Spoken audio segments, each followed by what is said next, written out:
How to check your audio.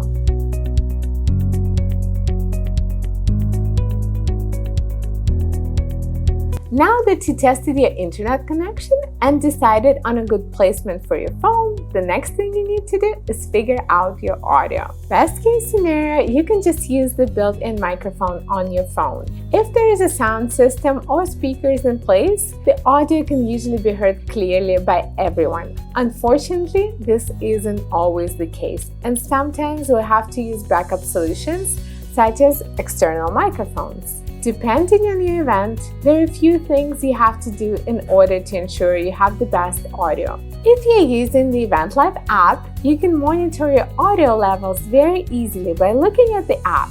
It will display a vertical bar in which you can tell whether the sound is too loud or too low. If you decided to use any other setup other than the app, the easiest thing to do is to run a free test.